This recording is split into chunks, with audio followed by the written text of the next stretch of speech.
ഞാൻ തിരികെ എത്താം. ബി.ജെ.പി നേതാവ് കെ സോമൻ, ഈ പാർട്ടി തന്നെ, അതായത് കോൺഗ്രസ്, AICC അടക്കം ഈ വിഷയത്തിനകത്ത് ഉത്തരവാദികളാണ് എന്ന് CPM പറയുമ്പോൾ BJP എടുത്തിരിക്കുന്ന നിലപാടും ആ തരത്തിൽ തന്നെയാണോ? സ്ഥലം MLA IC ബാലകൃഷ്ണൻ രാജിവെക്കണം, അദ്ദേഹത്തിന്റെ തലയിൽ മാത്രമാണ് ഈ വിഷയമുള്ളത് എന്നാണോ BJPയുടെ നിലപാട്? അതോ ഇത് KPCC കൂടി അറിഞ്ഞുകൊണ്ട് നടന്ന ഒരു കൂട്ടുകൃഷിയാണെന്നാണോ BJP കരുതുന്നത്? അവർണ, നമ്മൾ ഈ വിഷയം ചർച്ച ചെയ്യുമ്പോൾ കരുവന്നൂരിലെ സാമ്പത്തിക തട്ടിപ്പുമായി ബന്ധപ്പെട്ട് മുൻ മാനേജർക്കെതിരെ കേസെടുക്കണം എന്ന് ബഹുമാനപ്പെട്ട ഇരിങ്ങാലക്കുട ഫസ്റ്റ് ക്ലാസ് മജിസ്ട്രേറ്റ് കോടതിയുടെ ഉത്തരവ് ഇന്നലെ വന്ന പശ്ചാത്തലം ഞാൻ ഓർത്തു പോകുകയാണ്. ഇത് നിലനിൽക്കുന്ന ഒരു സ്വകാര്യ വ്യക്തി ആദ്യമായിട്ട് കോടതിയെ സമീപിച്ച് കരുവന്നൂർ തട്ടിപ്പിലെ മുൻ മാനേജർക്കെതിരെ നിയമപരമായിട്ടുള്ള നടപടി ഉണ്ടാകണമെന്നൊരു കോടതി ഉത്തരവ് വന്ന ഒരു പശ്ചാത്തലം നമ്മുടെ നാട്ടിലുണ്ട്. CPM ഭരിക്കുന്ന കട്ടപ്പനയിലെ റൂറൽ ഡെവലപ്മെന്റ് സൊസൈറ്റിയിൽ പണം നിക്ഷേപിച്ച സാബു തോമസ് കഴിഞ്ഞ ദിവസം ആത്മഹത്യ ചെയ്ത പശ്ചാത്തലം നമ്മുടെ മുന്നിലുണ്ട്. കേരളത്തിന്റെ സഹകരണ മേഖല സാധാരണക്കാരന്റെ സാമ്പത്തിക വിനിമയം നടക്കുന്ന അവന്റെ വീട്ടുമുറ്റത്തെ സാമ്പത്തിക ആശ്രയ കേന്ദ്രമാണ്. നിർഭാഗ്യവശാൽ ഇടതുമുന്നണിയും വലതുമുന്നണിയും ചേർന്ന് കോൺഗ്രസും CPM-ഉം എവിടെവിടെയാണോ കേരളത്തിൽ സഹകരണ മേഖല കൈകാര്യം ചെയ്യുന്നത്, ആ സഹകരണ മേഖലയെ അവർ അഴിമതി കൊള്ളയ്ക്ക് വേണ്ടി ഉപയോഗിക്കുന്നതിന്റെ ചിത്രവും ചരിത്രവുമാണ് സഹകരണ മേഖലയിലെ അഴിമതിയെക്കുറിച്ച്, ക്രമക്കേടിനെ കുറിച്ച്, കാര്യക്ഷമത ഇല്ലായ്മയെ കുറിച്ച് പരിശോധിക്കുന്ന സന്ദർഭത്തിൽ നമുക്ക് മനസ്സിലാക്കാനായിട്ട് സാധിക്കുന്നത്.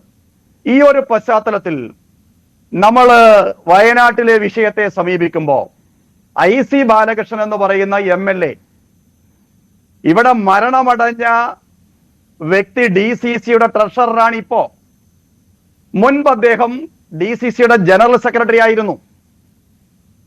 ആ DCCയുടെ ജനറൽ സെക്രട്ടറി ആയിരുന്ന വ്യക്തി മകനെ ചേർത്ത് പിടിച്ചുകൊണ്ട് ആത്മഹത്യ ചെയ്യുന്നു.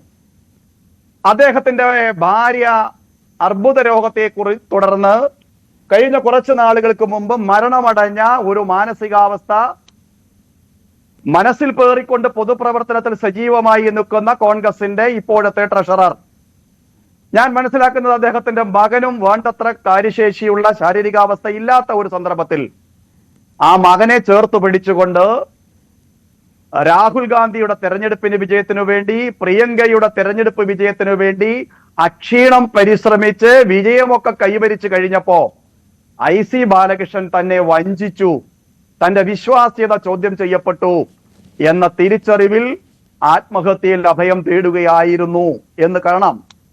ആത്മഹത്യക്ക് കാരണക്കാരൻ അവിടുത്തെ MLA IC ബാലകൃഷ്ണൻ കോൺഗ്രസിന്റെ നേതാവ് തന്നെയാണ്. കരാർ വ്യവസ്ഥകൾ എന്താണെന്ന് വെളിപ്പെടുത്തുന്ന കരാർ വ്യവസ്ഥകൾ മാധ്യമങ്ങൾക്ക് വരികയാണല്ലോ, മാധ്യമങ്ങൾക്ക് ചർച്ചയ്ക്ക് കിട്ടുകയാണല്ലോ. അല്ല, ആ കരാറും വ്യാജമാണ്, KPCC പ്രസിഡന്റിന് അയച്ച കത്തും വ്യാജമാണ്. അതായത് ഇതെല്ലാം ഇതിന് മുൻപ് വന്ന പല കത്തുകളും വ്യാജമാണെന്ന്, ആരോപണങ്ങളൊക്കെ വ്യാജമാണെന്ന് തെളിഞ്ഞത് കൊണ്ട് ഇത് രണ്ടും വ്യാജമാണെന്നാണ് പറയുന്നത്. അതായത് KPCC പ്രസിഡന്റ് ഇതും അറിഞ്ഞിട്ടില്ല, സ്ഥലം MLAയും ഇത് അറിഞ്ഞിട്ടില്ല. അപർണ, ഇനിയിപ്പോ MN വിജയന്റെ മരണം വ്യാജമാണ് എന്ന് കോൺഗ്രസ് പറയുമോ, അദ്ദേഹത്തിന്റെ മകന്റെ മരണവും വ്യാജമാണോ എന്ന് കോൺഗ്രസ് പറയുമോ എന്ന് വരുന്ന ദിവസങ്ങളിൽ നമുക്ക് കാത്തിരിക്കാം. ബത്തേരി അർബൻ സഹകരണ ബാങ്കിലും പൂതാടി സർവീസ് സഹകരണ ബാങ്കിലും മലക്കിമട സർവീസ് സഹകരണ ബാങ്കിലും നിയമനം കൊടുക്കാമെന്ന് പറഞ്ഞ് പാവപ്പെട്ട ആളുകളിൽ നിന്ന് IC ബാലകൃഷ്ണന്റെ ഇടനിലക്കാരായി നിന്നുകൊണ്ട് പണം വാങ്ങിയിട്ടുണ്ട്. IC ബാലകൃഷ്ണൻ പണം വാങ്ങിയിട്ടുണ്ട്. അതിന് ഈ പാവം MN വിജയനെ കരുവാക്കിയിട്ടുണ്ട്. അദ്ദേഹത്തിന്റെ പേരിലുള്ള ചെക്കുകൾ കൊടുത്തിട്ടുണ്ട്. ആ ചെക്കുമായി വയനാട്ടിലെ BJP നേതൃത്വത്തെ ചില ആളുകൾ സമീപിച്ചിട്ടുണ്ട്. പക്ഷെ അവരെയെല്ലാം സെറ്റിൽ ചെയ്യാൻ വേണ്ടിയിട്ടുള്ള പരിശ്രമം നടന്ന ധൈര്യത്തിലാണ് കോൺഗ്രസിന്റെ നേതാവ് ഈ ചർച്ചയിൽ വന്നിട്ട് അങ്ങനെയൊന്നും ഇല്ല എന്ന് വസന്ത് പറയുന്നത്. അല്ല, ഉദ്യോഗാർത്ഥികളുടെ പരാതിയുണ്ടോ, കേസുണ്ടോ, പ്രതിഷേധമുണ്ടായിട്ടുണ്ടോ, സമരങ്ങൾ ഉണ്ടായിട്ടുണ്ടോ എന്നൊക്കെ ചോദിക്കുന്നുണ്ട്. പലതരത്തിലുള്ള സമരങ്ങൾ അർബൻ സഹകരണ ബാങ്കുമായി ബന്ധപ്പെട്ടതിന് മുൻപിൽ ഉണ്ടായതൊക്കെ ഒരുപക്ഷെ കോൺഗ്രസ് പാനലിസ്റ്റ് ഓർക്കുന്നുണ്ടാവില്ല. അതിൽ കൂട്ടിച്ചേർക്കാം ശ്രീ കെ സോമൻ. തീർച്ചയായിട്ടും ഇതിൽ ഇല്ലാത്ത ഒരു കഥയുടെ പേരിലാണോ കോൺഗ്രസിന്റെ നേതാവ് സ്വന്തം മകനെ ചേർത്ത് പിടിച്ചുകൊണ്ട് ആത്മഹത്യയിലേക്ക് നടന്നത്? എന്തിന്റെ പേരിലാണ്?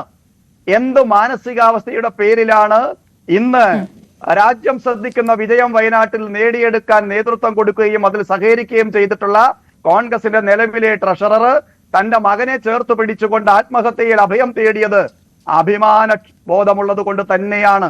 ഞാൻ ചോദിക്കട്ടെ വസന്തേ, നിങ്ങൾ ഈ സഹകരണ മേഖലയെ കുറിച്ച് വല്ലാണ്ട് പറയുമ്പോൾ കേരളത്തിലെ സഹകരണ മേഖലയിലെ അഴിമതിയെ കുറിച്ച് നിങ്ങളൊന്ന് ഗൂഗിളിൽ സെർച്ച് ചെയ്താൽ മഹാഭൂരിപക്ഷവും കോൺഗ്രസിന്റെ ഭരണസമിതി നടത്തിയിട്ടുള്ള അഴിമതിയാണ്. ഞാന് ആലപ്പുഴക്കാരനാണ് വസന്തേ. ആലപ്പുഴയിലെ മാവേലിക്കരയിലെ സഹകരണ സംഘം, തഴക്കര സഹകരണ സംഘം 50 കോടി രൂപയുടെ ക്രമക്കേടാണ് നടത്തിയത്. 50 കോടി രൂപയുടെ ക്രമക്കേട് നടത്തി തെരുവാധാരമായി പാവപ്പെട്ടവർ നടക്കുമ്പം വസന്തേ, നിങ്ങളുടെ ഭരണസമിതി തന്നെയാണ് ഇപ്പോഴും അവിടെ ഉള്ളത്. നിങ്ങളുടെ MP ആണ് മാവേലിക്കര ലോക്സഭയിലുള്ളത്. ഒരു പരിഹാരവും ഉണ്ടായിട്ടില്ല. വസന്തേ, നിങ്ങൾ പുറത്താക്കിയ ആളുകളെ CPM കൊണ്ടുപോകുന്നു എന്ന് പറയുകയാണല്ലോ. സ്വാഭാവികമായിട്ടും CPM അത് സ്വീകരിച്ചിട്ടുണ്ടാവും. ഞാൻ ചോദിക്കട്ടെ, അവിടെ വയനാട്ടില് നിങ്ങളൊരാളെ സ്വീകരിച്ചല്ലോ. അവിടെ വയനാട്ടിലെ വന്യമൃഗ പ്രശ്നവുമായി ബന്ധപ്പെട്ട് വൈദിക സമൂഹത്തിന്റെ നേതൃത്വത്തിൽ നടന്ന പ്രതിഷേധത്തിനിടയിൽ ചെറിയ സംഘർഷമുണ്ടായപ്പോ BJPയുടെ അവിടുത്തെ ജില്ലാ പ്രസിഡന്റ് ആയിരുന്ന ശ്രീമാൻ മധു ഒരു വിവാദമായ പ്രസ്താവന നടത്തി. ലോഹയിട്ട ഭീകരന്മാരാണ് ആ ആക്രമണത്തിന് നേതൃത്വം നൽകിയത് എന്ന് പറഞ്ഞപ്പോ ഞങ്ങൾ ഒരു നിമിഷം വൈകാതെ ഞങ്ങളുടെ ജില്ലാ പ്രസിഡന്റിനെ ഒരു നിമിഷം വൈകാതെ പുറത്താക്കി. ആ MN മധു ഇന്ന് എവിടെയാ? BJPയുടെ മുൻ വയനാട്ടിലെ ജില്ലാ പ്രസിഡന്റ് ഇന്ന് എവിടെയാണ് വസന്തേ? നിങ്ങൾ ചേർത്ത് പിടിച്ചു കൊണ്ടുപോയി. ലോഹയിട്ട ഭീകരന്മാരാണ് അവിടെ വയനാട്ടിലെ കലാപത്തിന് നേതൃത്വം കൊടുത്തത്, സംഘർഷത്തിന് നേതൃത്വം കൊടുത്തത് എന്ന് ആക്ഷേപിച്ച് അതിന്റെ പേരിൽ ഞങ്ങൾ പുറത്താക്കിയവരെ നിങ്ങൾ പിടിച്ചു കൊണ്ടുപോയി ചേർത്ത് നിർത്തിയില്ലേ? അപ്പൊ നിങ്ങളുടെ കൂടെ വന്നാൽ അത് മതനിരപേക്ഷതയാണ്. ഇവിടെ അപർണ, സഹകരണ മേഖല സംശുദ്ധമാക്കാൻ വേണ്ടി കേന്ദ്ര സർക്കാർ കൊണ്ടുവന്ന ഒരു പരിഷ്കാരത്തോടും ഇവർക്ക് യോജിപ്പില്ല. അതിൽ കോൺഗ്രസിന് യോജിപ്പില്ല, അതിൽ CPM-ന് യോജിപ്പില്ല. അത് രണ്ടുപേരും കൂടെ ആക്രമിച്ചുകൊണ്ടുള്ള ആ പോയിന്റിലേക്ക് നമുക്ക് പിന്നെ വരാം.